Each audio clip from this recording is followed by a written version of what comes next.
Shalom, puji Tuhan. Malam hari ini kita sama-sama akan mendengarkan firman Tuhan. Dan sebelumnya kita sama-sama berdoa. Tuhan Yesus, kami berterima kasih, kami bersyukur atas segala apa yang telah Kau limpahkan dalam hidup kami. Di dalam minggu-minggu ini kami mampu taat dan setia kepada Engkau. Ini semua darah rahmat yang Kau limpahkan dalam kehidupan kami. Sebentar kami akan mendengar firman-Mu. Pimpin kami, berikanlah kami kesehatan, berikan kami hikmat akal budi, supaya kami mampu mencerna, mengerti setiap firman yang kami dengar. Dan boleh kami diberi satu kemampuan melalui kuasa Roh Kudus untuk dapat melakukan di dalam kehidupan kami. Untuk itu kami percaya kasih-Mu akan menyertai kami dari awal sampai dengan akhir kebenaran firman ini, sehingga kami semua tidak akan terlewati setiap berkat yang akan diberikan melalui kebenaran firman Tuhan ini. Kami siap menerima berkat-Mu di dalam satu kuasa Tuhan Yesus Kristus. Haleluya, amin. Shalom, puji Tuhan. Ya, saya percaya tidak lama kita akan beribadah bersama-sama dan kita akan menikmati firman Tuhan sebentar lagi. Dan kita sama-sama akan buka di dalam Yakobus pasal 4 ayat 1 sampai dengan ayat yang kelima. Ayat ini ditulis oleh sang rasul sebagai gembala di Yerusalem. Dia melihat anak-anak Tuhan yang ada di Yerusalem, yang banyak sekali orang Yahudi yang masih dikuasai oleh keinginan-keinginan yang tanpa disadari. Oleh karena itu dia menulis surat dan dia memberikan hal ini kepada jemaat pada waktu itu. Mari kita sama-sama baca di dalam Yakobus pasal 4 ayat 1 sampai dengan ayat 5. Dari mana datangnya sengketa dan pertengkaran di antara kamu? Jadi ada sebuah masalah ya di jemaat di Yerusalem ini. Bukankah datangnya dari hawa nafsumu yang saling berjuang di dalam tubuhmu? Kamu mengingini sesuatu, tetapi kamu tidak memperolehnya. Lalu kamu membunuh, kamu iri hati, tetapi kamu tidak mencapai tujuanmu. Ya, ini kita ingat. Lalu kamu bertengkar dan kamu berkelahi. Kamu tidak memperoleh apa-apa karena kamu tidak berdoa. Ini apa maksudnya? Nanti kita sama-sama belajar. Atau kamu berdoa juga, tetapi kamu tidak menerima apa-apa karena kamu salah berdoa. Sebab yang kamu minta itu hendaklah kamu habiskan untuk memuaskan hawa nafsumu. Hai kamu orang-orang yang tidak setia, tidakkah kamu tahu bahwa persahabatan dengan dunia adalah permusuhan dengan Allah? Jadi barang siapa hendak menjadi sahabat dunia ini, yang menjadikan dirinya musuh Allah. Janganlah kamu menyangka bahwa kitab suci tanpa alasan berkata, roh yang ditempatkan Allah di dalam diri kita diingininya dengan cemburu. Ini kita nanti sama-sama akan melihat maksud daripada kebenaran firman Tuhan ini. Saya sedih sekali ya apabila saya menyampaikan firman Tuhan dan ada kata-kata yang mungkin agak keras, tetapi memang dituntut oleh kebenaran firman Tuhan untuk menyatakan hal itu. Ada beberapa orang mengatakan seolah-olah saya menghakimi. Saya tidak menghakimi ya, tetapi saya ingin menyatakan kebenaran firman Tuhan itu, di mana kebenaran firman Tuhan itu memang bukan selalu tidak ada kata-kata yang memang menegur dengan keras. Ada satu atau dua atau bahkan banyak sekali ayat firman Tuhan yang mengatakan dengan keras. Oleh karena itu, pada waktu saya menyampaikan bukan dengan satu tujuan menghakimi si A atau si B, si C ya, tetapi saya ingin menyatakan kebenaran firman Tuhan itu. Sekali-kali saya tidak menghakimi, Tetapi saya ingin menyampaikan kebenaran itu dengan segala risiko apapun juga, ya. Di dalam Yakobus pasal 4 ayat 1 sampai 5 ini ada sebuah masalah, ya, di jemaat yang ada di Yerusalem itu. Masalah apa yang terjadi di antara mereka? Mereka itu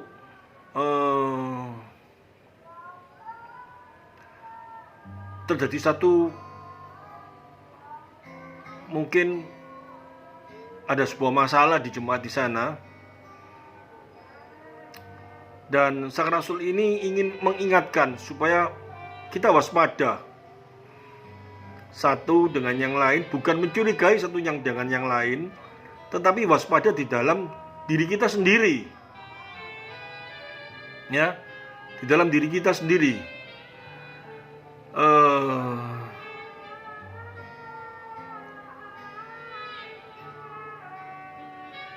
Di dalam kehidupan anak-anak Tuhan ini saat ini, apalagi situasi zaman yang saat ini makin menekan yang begitu berat, kita harus mengintrospeksi di dalam kehidupan diri kita pribadi masing-masing. Jika kita mungkin ada satu hal yang tidak enak di dalam hati kita, dan kita mulai terbawa dalam hal itu, kita harus mengintrospeksi diri kita. Apa yang menyebabkan hal ini terjadi? Di dalam kelompok-kelompok, kita bisa saja menjadi seorang yang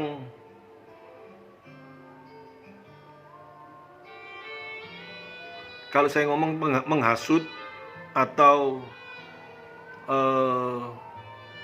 memfitnah si A atau si B dengan tujuan seolah-olah kita melakukannya itu untuk demi pekerjaan Tuhan. Ini terjadi di jemaat di Yerusalem pada waktu itu. Mereka seolah-olah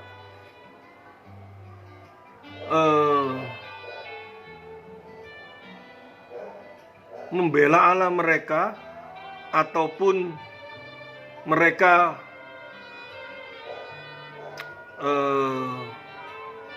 membela bangsa mereka, bangsa Yahudi, yang pada waktu itu ada beberapa orang Roma yang juga menjadi orang Kristen, ya, pengikut Kristus, tapi ditekan oleh mereka. Orang Yunani mungkin juga ditekan oleh mereka dengan alasan-alasan mereka lakukan itu demi negara ataupun demi Allah, bahkan seperti itu, demi pekerjaan Tuhan, seolah-olah seperti itu. Tetapi sesungguhnya hati mereka itu penuh dengan kepahitan, penuh dengan ketidaksukaan kepada bangsa Roma ataupun bangsa Yunani pada waktu itu, karena kita tahu pada waktu itu terjadi satu perseteruan di antara mereka sebelum mereka menjadi orang pengikut Kristus. Bahkan sesudah mereka menjadi pengikut Kristus pun mereka terbawa dengan hal yang demikian, dan mereka mulai menghasut satu dengan yang lain.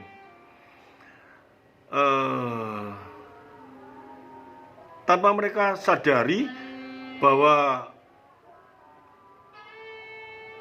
perselisihan atau percekcokan yang terjadi di antara mereka itu terjadinya karena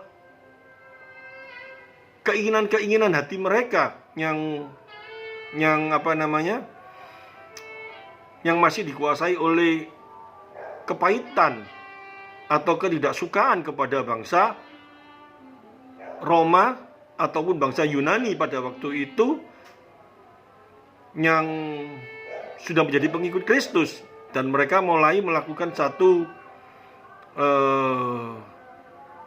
hasutan-hasutan, sehingga Rasul Yakobus di sini menegur orang-orang Yahudi Kristen karena pertengkaran mereka, oleh karena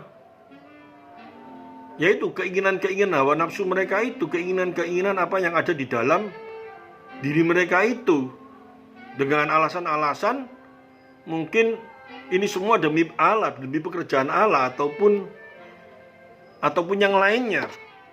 Alasan-alasan yang kelihatannya baik. Mereka tidak menyadari bahwa itu semua terjadi karena kepahitan-kepahitan yang terjadi di dalam diri mereka. Dikatakan di dalam Yakobus ini pasal 4 ayat 1, dari mana datangnya sengketa dan pertengkaran di antara kamu? Bukankah datangnya dari hawa nafsumu yang saling berjuang dalam tubuhmu? Kamu mengingini sesuatu tetapi kamu tidak memperoleh, lalu kamu membunuh. Kamu iri hati. Itu membunuh, iri hati itu bukan betul-betul membunuh, bukan membunuh itu, tetapi memfitnah. Memfitnah itu sama saja dengan membunuh. Iri hati tetapi kamu tidak mencapai tujuanmu, lalu kamu bertengkar dan kamu berkelahi, kamu tidak memperoleh apa-apa karena kamu tidak berdoa. Ini ada satu hal yang ingin saya sampaikan dan saya ingin tekankan dalam kehidupan sekarang ini. Pertama, pada waktu itu Sang Rasul ingin menekankan kepada jemaatnya, ya, kepada orang-orang Kristen yang pada waktu itu terjadi percekcokan, ya, ketidaksenangan, dan mereka itu tidak sadar bahwa mereka itu dikuasai oleh keinginan-keinginan dirinya yang ada di dalam hatinya pada waktu itu, yaitu kebencian-kebencian yang terjadi, sehingga ditegur melalui kebenaran firman Tuhan ini. Demikian juga di dalam kehidupan kita. Kita sadar nggak sadar, dalam kehidupan kita sehari-hari, kita sering terhadap orang di kanan kiri kita, bahkan terhadap saudara kita. Kepahitan-kepahitan itu harus dibersihkan. Karena mau gak mau diakui, secara psikologi, manusia ini di dalam dirinya sedemikian kotornya, sedemikian bejatnya. Sampai Sang Rasul Paulus pun berkata, apa yang baik yang ada dalam diriku, apa yang ingin aku lakukan malah tidak bisa dilakukan, tetapi yang jahat yang malah keluar. Ini kita harus sadari. Oleh karena itu, kalau kita sadarkan hal ini, kita mulai mengintrospeksi diri kita. Karena pada waktu di dalam kehidupan ini, kita sering merasa nggak enak, kita merasa kepada si A atau si B, dan kita mulai membawa orang kanan kiri kita untuk supaya membela kita dan menekan si A si B itu dengan alasan hal-hal yang seolah-olah benar di dalam kehidupan kita. Ini satu hal yang nggak betul, ya, melalui kebenaran firman ini. Hendaknya ini kita mulai menjaga hati kita. Kenapa? Manusia nggak sadar bahwa diri manusia ini sedemikian berdosanya, sehingga seringkali kita tanpa sadari, kita dengan alasan Tuhan, kita dengan alasan pekerjaan Tuhan, bahkan di dalam wilayah gereja misalkan, kita menghasut orang di kanan kiri kita, seolah si A ini kurang mengasihi Tuhan, seolah si B ini kurang benar. Tapi sebetulnya kita lakukan itu dengan tujuan untuk kepentingan diri kita sendiri, di mana kita tidak sadar bahwa ada keinginan-keinginan diri kita untuk seumpama kita supaya menjadi seorang pemimpin, untuk supaya kita menjadi seorang yang dihargai. Dan pada waktu tertentu kita pernah disakiti oleh si A atau si B, si C, dan pada waktu posisi kita tertentu kita bisa aja menghasut orang kanan kiri supaya orang itu dibenci dan orang-orang lain mulai simpatik sama kita, dengan tujuan seolah-olah kita lakukan itu demi kebaikan, demi kebenaran. Kita harus sadar akan hal ini. Jika ini terjadi dalam kehidupan kita, kita mulai bertobat. Ya. Terus dikatakan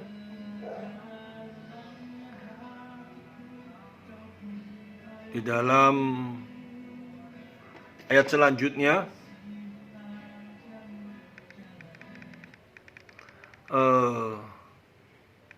bukankah datangnya dari hawa nafsumu yang saling berjuang di dalam tubuhmu? Kamu mengingini sesuatu tetapi kamu tidak memperolehnya.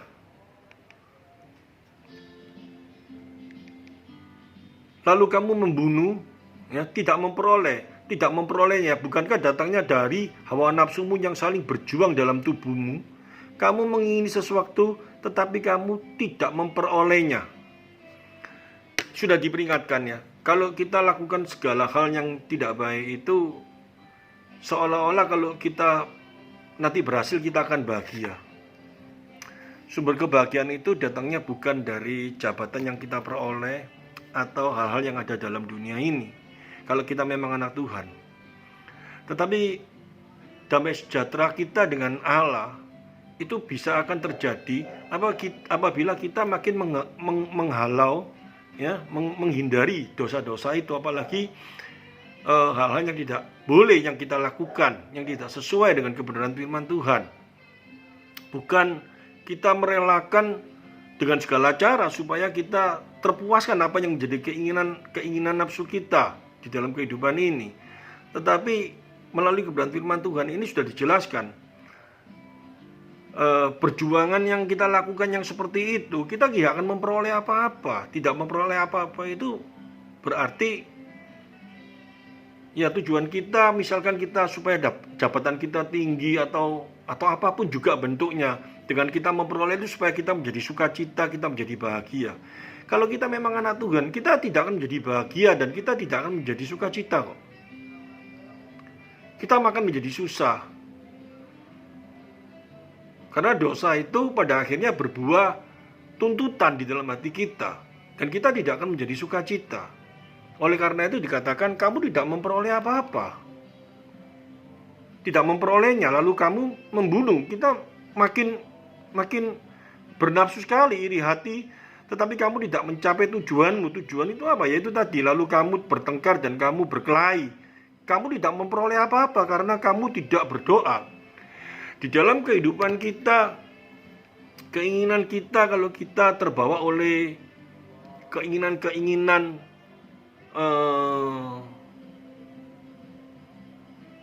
nafsu, itu bukan berarti hal-hal yang menyangkut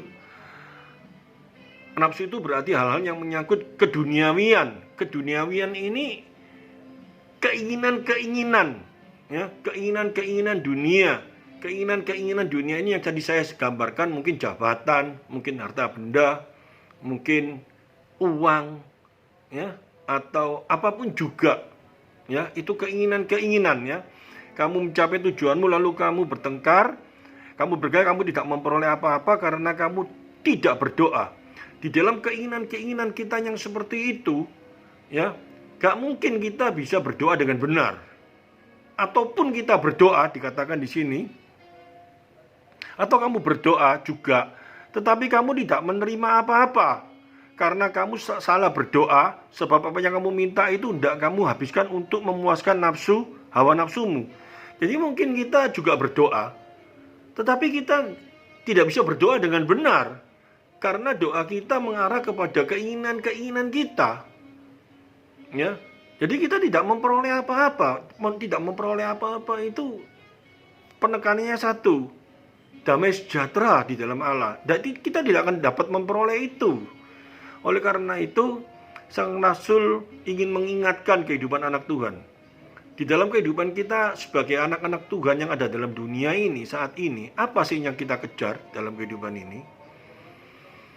Yaitu damai sejahtera Allah yang harus hadir dalam kehidupan kita. Ya, kalau di dalam kehidupan kita ini yang kita kejar keinginan-keinginan dunia, hawa nafsu, ya, hawa nafsu, keinginan dunia itu, ya, kita mungkin ingin punya segala sesuatu yang dunia tawarkan ini dengan janji-janji kebahagiaan. Mungkin kita ditawarkan dengan harta benda yang banyak. Kalau kita memiliki jabatan, maka kita akan memperoleh harta benda yang banyak, atau apapun juga bentuknya. Kalau yang mungkin masih berdagang, masih apa, supaya kita memperoleh harta uang yang begitu banyak dengan keinginan-keinginan yang dunia tawarkan, maka Kita mungkin memperoleh itu semua, tapi sifatnya itu semua tidak mungkin bisa membuat kita sukacita selalu kok. Kita akan, cuma nggak lama kita akan sengsara lagi, gak ada damai sejahtera. Karena apa yang dunia tawarkan itu tidak akan membuat kita bahagia. Gak ada di dalam firman Tuhan itu kata-kata berbahagialah mereka yang uangnya banyak, berbahagialah mereka yang memiliki jabatan yang tinggi. Gak ada. Ya, tapi Tuhan Yesus ajarkan berbahagialah mereka yang rendah hati, berbahagialah mereka yang miskin di hadapan Allah, berbahagialah mereka yang murah hati. Ini memiliki gambaran-gambaran secara benar. Sumber kebahagiaan, sumber damai sejahtera itu tidak bisa diperoleh melalui apa yang dunia tawarkan. Memang di dalam kehidupan dunia ini kita tetap perlu yang namanya harta benda. Perlu kita harta benda itu melingkupi rumah, ya. Harus ada kita memperoleh uang untuk kehidupan kita. Memang perlu, bukan tidak perlu itu. Tetapi itu bukan sumber kebahagiaan kita. Itu cuma salah satu dari pelengkap di dalam kehidupan kita. Dan kita harus percaya, jika kita lakukan dalam kehidupan kita ini dengan melakukan perintah Tuhan yaitu satu, kita harus bekerja dengan giat, kita hemat, kita lakukan dalam kehidupan kita ini sesuai dengan apa yang Tuhan ajarkan dalam kehidupan kita. Pasti Tuhan cukupkan dalam kehidupan kita. Tapi sumber kebahagiaan itu bukan apa yang dunia tawarkan itu. Kalau kita memperoleh sebanyak mungkin malah kita bahagia. Tidak, kita harus tahu. Salah satu firman Tuhan berkata, kesia-siaan di dalam kitab Pengkhotbah itu yang ngomong bukan orang nggak punya duit, itu raja yang ngomong. Tetapi dia sadar pada waktu menulis itu bahwa apa yang dunia tawarkan itu tidak akan membuat bahagia, damai sejahtera.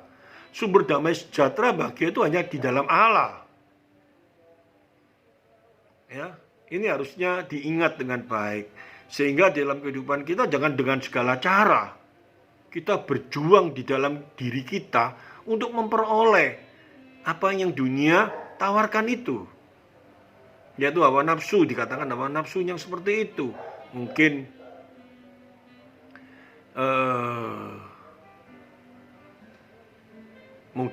harta benda, mungkin jabatan, mungkin yang belum menikah, yang laki-laki cari perempuan yang paling cantik bisa bahagia, mungkin yang perempuan cari laki-laki yang ganteng bisa bahagia.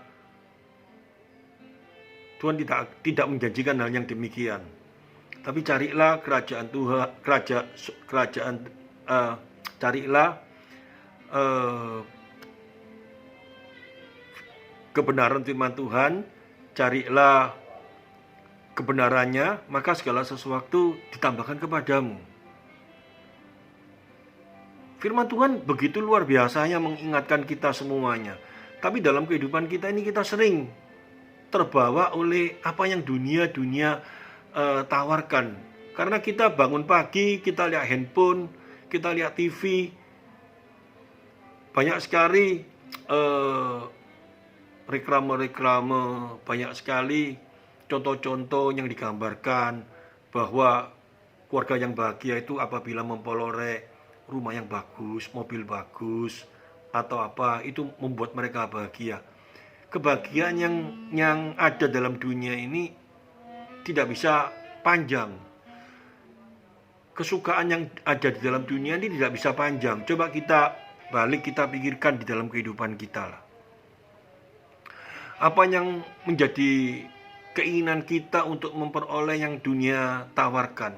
Misalkan sebelum kita, pada waktu kita masih kecil, ya, kita merasa pada waktu kita belum bisa beli mobil ataupun belum bisa kita beli sepeda motor.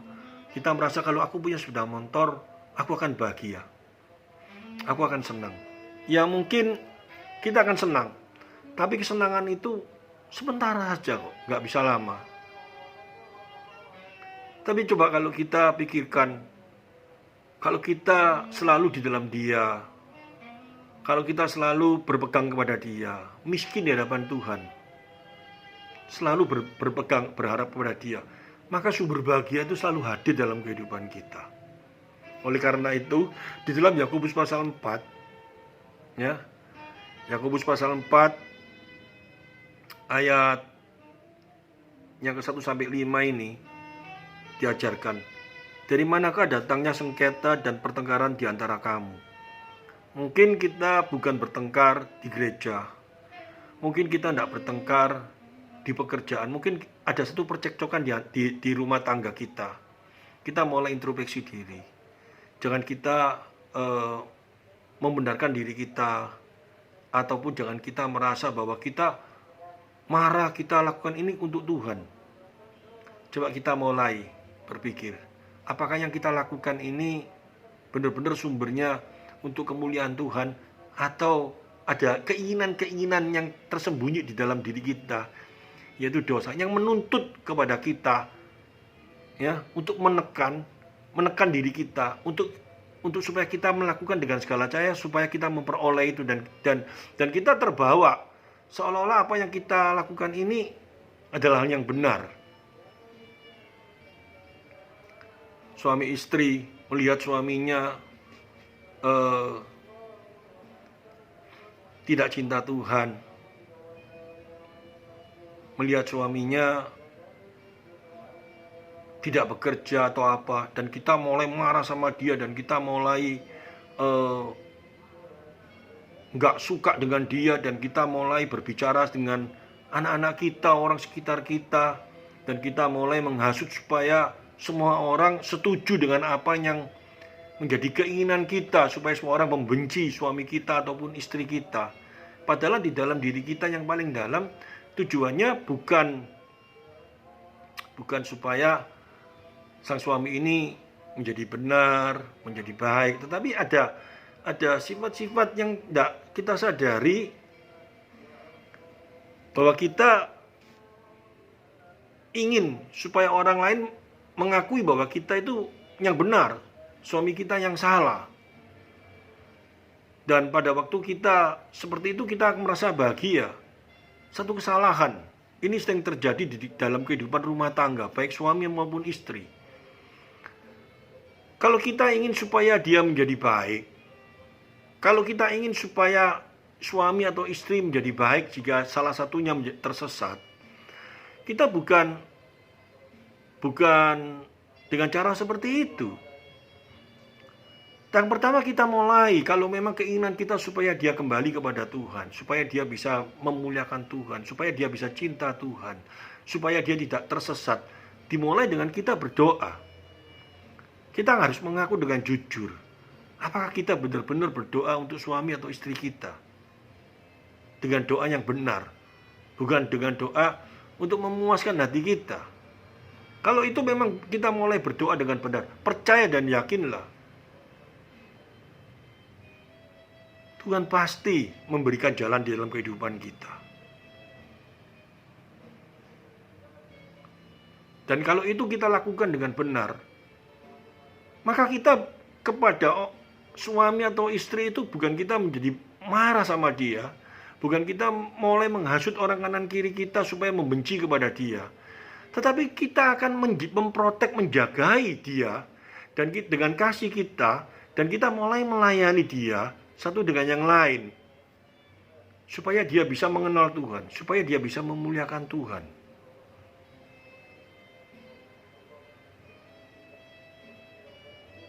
Ini hal yang paling dekat di dalam kehidupan kita, suami istri, kepada anak, kepada rekan kerja, kepada orang-orang sekitar kita. Bagaimana caranya supaya orang-orang di sekitar kita ini bisa memuliakan Tuhan? Saya menyampaikan firman Tuhan ini, saya pun mulai kena, dan saya mulai belajar. Dalam kehidupan saya mulai belajar supaya damai sejahtera Allah itu hadir dalam hidup saya. Makin hari makin luar biasa. Karena saya pengalaman, dan saya tahu Di dalam kehidupan saya yang sekarang ini sudah hampir 60 tahun. Gimana kalau kita gak suka dengan seseorang? Dan orang itu mulai melakukan kesalahan. Menurut kita bukannya mengasihi, bukannya kita bagaimana caranya supaya orang ini menjadi baik, menjadi benar di hadapan Tuhan. Tetapi kita mulai mencari kesalahan orang ini, dan kita mulai menghasut, dan kita mulai mencari onan kanan kiri kita supaya orang lain menyetujui orang ini memang salah. Dan apabila itu terjadi dan kita mulai sukacita luar biasa, kita merasa seperti itu, tetapi sukacita itu tidak akan lama. Tapi coba kalau kita melihat orang kanan kiri kita melakukan satu hal yang tidak benar, yang salah, dan kita berusaha supaya orang ini bisa memuliakan Tuhan, supaya orang ini bisa berbalik kepada Tuhan, supaya orang ini bisa melihat Tuhan dengan benar, dan kita berusaha dengan cara melakukan hal yang demikian, maka damai sejahtera Allah itu akan hadir dalam kehidupan kita secara luar biasa. Karena Allah yang akan memelihara hati kita, bukan nafsu, bukan keinginan kita, tetapi Allah yang akan memelihara hati kita. Maka damai sejahtera Allah yang melampaui akal itu akan terjadi dalam kehidupan kita. Mungkin di sela kita melakukan itu, kita makin dihina, mungkin kita makin digenjat, mungkin kita makin disakiti. Tetapi kita tidak akan menjadi marah. Ya. Karena apa? Allah yang memelihara hati kita. Bukan diri kita menjaga hati kita, tetapi Allah yang memelihara hati kita. Oleh karena itu, jangan mau kita dikuasai oleh hawa nafsu itu lagi. Jangan mau kita dikuasai oleh keinginan-keinginan daging itu lagi. Karena sumber daripada kesengsaraan kita itu yaitu keinginan-keinginan daging kita yang kita jagai, kita protek dengan segala cara, dengan dosa, supaya kita memperoleh itu. Saya nggak anti dengan keinginan daging. Makan itu keinginan daging, nggak mandi itu keinginan daging. Ya, tapi kita jangan dikuasai supaya kita bisa makan enak, supaya kita bisa memperoleh apa yang enak. Dengan segala cara kita lakukan hal itu, meskipun itu dosa, itu tidak boleh kita lakukan. Ya, banyak sekali hamba-hamba Tuhan yang sekarang terbawa dengan hal ini. Anak-anak Tuhan terbawa dengan hal ini. Yang mungkin dulu pernah disakiti pada waktu menjabat di sebuah jabatan, terus karena ada sebuah masalah tergeser, dan sekarang dia menjabat. Dengan cara bagaimana dia mulai melakukan satu atraksi untuk supaya memprotek dirinya, supaya dia dihargai, supaya dia tanpa dia sadari dia menggeser orang kanan kiri dengan satu tujuan, seolah-olah dia lakukan ini semua untuk Allah. Tetapi harus introspeksi diri. Ini dia lakukan untuk Allah atau untuk dirinya? Kalau untuk dirinya, tidak akan memperoleh apa-apa. Sesuai firman Tuhan ini ngomong, tidak memperoleh apa-apa itu apa?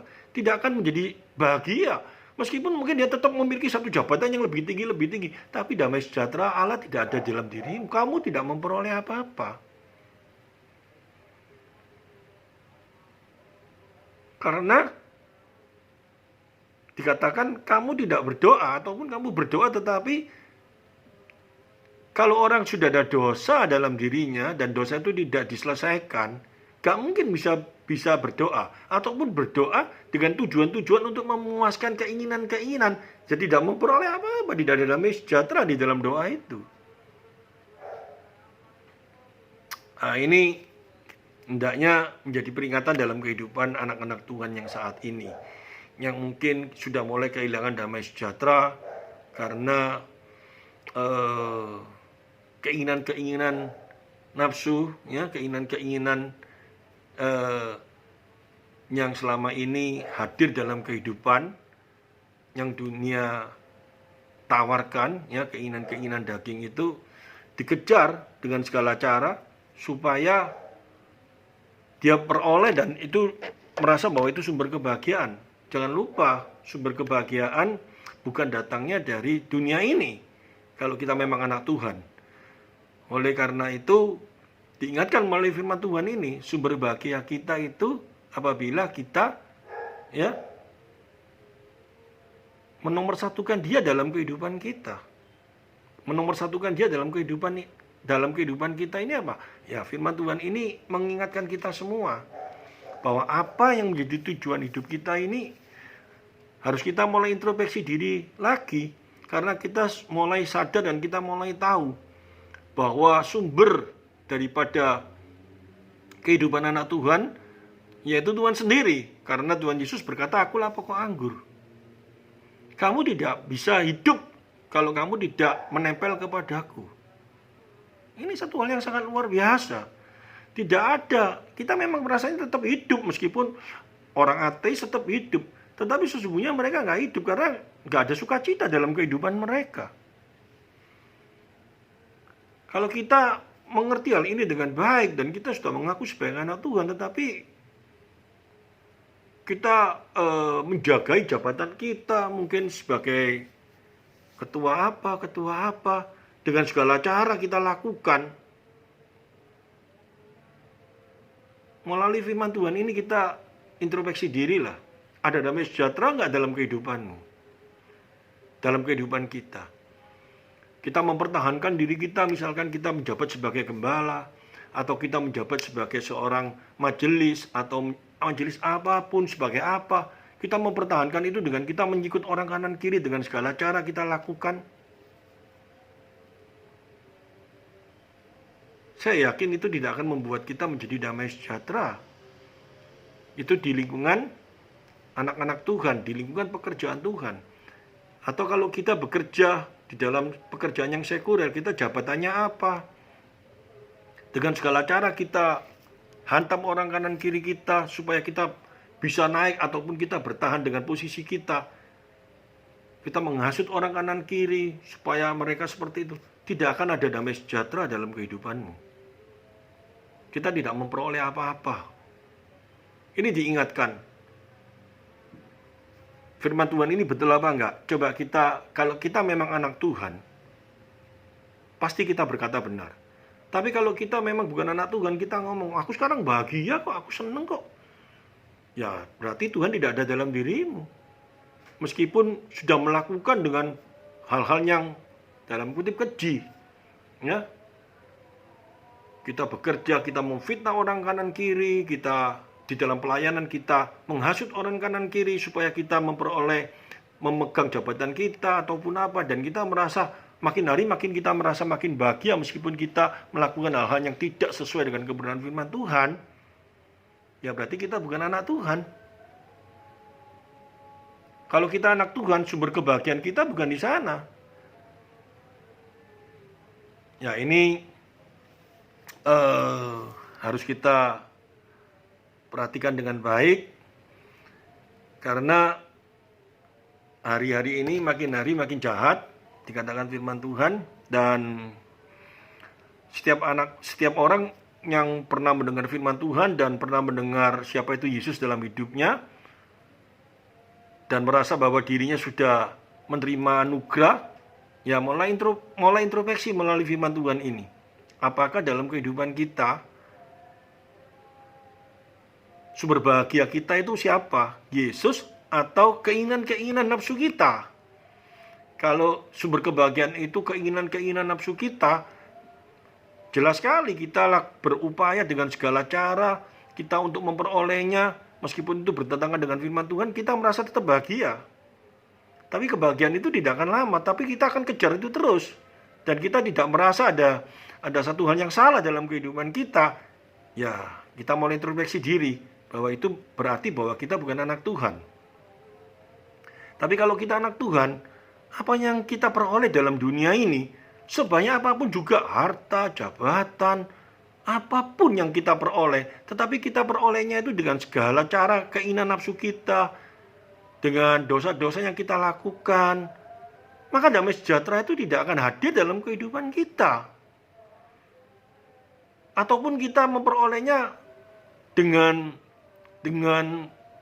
tidak melakukan dosa, tidak melakukan apa, tapi kita mulai jauh sama Tuhan, itu pun tidak akan membuat kita bahagia kok. Karena apa yang dunia berikan itu tidak akan membuat kita bahagia. Ada satu hal yang kosong dalam kehidupan kita. Ya, ini sangat luar biasa sekali. Dijelaskan di dalam Yakobus pasal 4 ayat 1 sampai 5, saya bacakan lagi, ya. Dari mana datangnya sengketa dan pertengkaran di antara kamu. Ini kalau saya sekarang tadi saya jelaskan itu sang Rasul Yakobus itu ingin menegur, ya, orang-orang Yahudi yang ada di Yerusalem sebagai jemaat Allah, ya, yang bersama dengan orang Roma dan orang-orang Yunani. Mereka orang Yahudi itu menghasut dengan keinginan-keinginan seperti itu. Tetapi sekarang saya akan menjelaskan di dalam kehidupan kita sehari-hari yang saat ini, ya. Manakah datangnya sengketa di antara kamu? Mungkin saat ini kita mengalami satu hal yang tidak ada damai sejahtera di rumah tangga, di pelayanan, di pekerjaan, ya, atau dimanapun juga. Mulai kita introspeksi diri. Bukankah datangnya dari hawa nafsumu yang saling berjuang dalam tubuhmu? Kamu mengingini sesuatu, ya, mungkin apa, dengan cara itu kita menghasut orang kanan kiri, dan itu mungkin saat ini belum berhasil dan kita mulai kita geram dan kita lakukan dengan cara itu, mulai terjadi satu pertengkaran. Kita bertobat. Karena dikatakan, tetapi kamu tidak memperolehnya. Meskipun nanti kita mungkin kita berhasil dengan menghasut dan kita memperoleh apa yang menjadi keinginan kita, tapi dikatakan dalam ayat ini, kamu mengingini sesuatu, mengingini itu jabatan ataupun harta benda supaya kita bisa bahagia, tetapi kamu tidak memperolehnya. Kalau kita ngomong, loh aku memperoleh kok, aku memiliki jabatan, aku memiliki harta. Saya tarik ke belakang, tarik ke depan. Kita memperoleh jabatan atau kita memperoleh harta benda, tujuannya supaya kita bahagia. Coba kita mulai introspeksi. Apa yang menjadi keinginan kita itu sudah ada di tangan kita. Apakah kita sudah bahagia saat ini? Apakah kita bahagianya ini, mungkin kita kalau baru dapat kemarin, ya kita tetap bahagia karena apa yang dunia mainkan ini jelas sekali, ya. Tapi kebahagiaan itu tidak akan lama. Orang dapat undian 10 miliar, ya senang luar biasa. Tetapi coba kalau 10 miliar itu kita pegang, mungkin 1-2 hari kita tetap senang. 1 bulan kita tidak punya uang 10 miliar, tiba-tiba dapat 10 miliar, ya kita senang. Tapi kalau itu sudah berjalan 1 tahun, mulai tidak ada damai sejahtera dalam kehidupan kita. Ini diingatkan, ya. Lalu kamu membunuh, kamu iri hati, tetapi kamu tidak mencapai tujuanmu. Lalu kamu bertengkar dan kamu berkelahi. Terus itu terjadi dalam kehidupan kita. Tidak ada damai sejahtera. Kamu tidak memperoleh apa-apa karena kamu tidak berdoa. Karena kamu tidak berdoa itu berarti apa? Apa yang kita inginkan, apa yang kita lakukan, itu tidak sesuai firman Tuhan. Sehingga kita tidak mungkin kalau keinginan kita itu karena dosa kita bisa berdoa. Nggak mungkin kita bisa berdoa. Gak mungkin kita bisa ngomong sama Tuhan, Tuhan, orang ini loh Tuhan gak benar, Tuhan orang ini mengganggu apa jabatanku, Tuhan singkirkan. Itu doa model apa? Ya, itu bukan doa yang benar. Atau kamu berdoa juga tetapi kamu tidak menerima apa-apa karena kamu salah berdoa. Sebab kamu yang minta itu hendak kamu habiskan untuk memuaskan hawa nafsumu. Hai kamu orang-orang yang tidak setia. Tidakkah kamu tahu bahwa persahabatan dengan dunia adalah permusuhan dengan Allah? Yesus ngomong kok. Di dalam dunia ini gak bisa kita berjalan di dalam keduniawian dan di dalam Allah. Ya memang kita dalam dunia ini bukan berarti kita sudah seperti malaikat. Seperti malaikat itu artinya kita tidak perlu lagi untuk merawat tubuh kita karena malaikat gak punya tubuh roh, ya. Tetapi bukan seperti itu. Tidakkah kamu tahu bahwa persahabatan dengan dunia adalah permusuhan dengan Allah? Artinya apa? Kita memang masih merawat tubuh kita. Kita masih berupaya untuk menjaga tubuh kita. yang ada di dalam dunia ini. Tetapi ini bukan segala sesuatu yang membuat kita bahagia, ya. Bukan sumber kebahagiaan kita itu adalah bagaimana kita memuaskan tubuh kita, tetapi sumber kebahagiaan kita itu bagaimana hidup kita itu berharap bersandar kepada Dia. Itu merupakan sumber kebahagiaan kita. Kalau kita menjaga tubuh kita, itu adalah salah satu perintah Allah. Dengan cara kalau kita masih muda, kita mampu bekerja, ya kita harus bekerja dengan baik. Supaya di dalam hari tua kita sudah memperoleh apa yang menjadi kebutuhan-kebutuhan tubuh kita, ya. Sehingga kebahagiaan itu sumbernya dari Allah.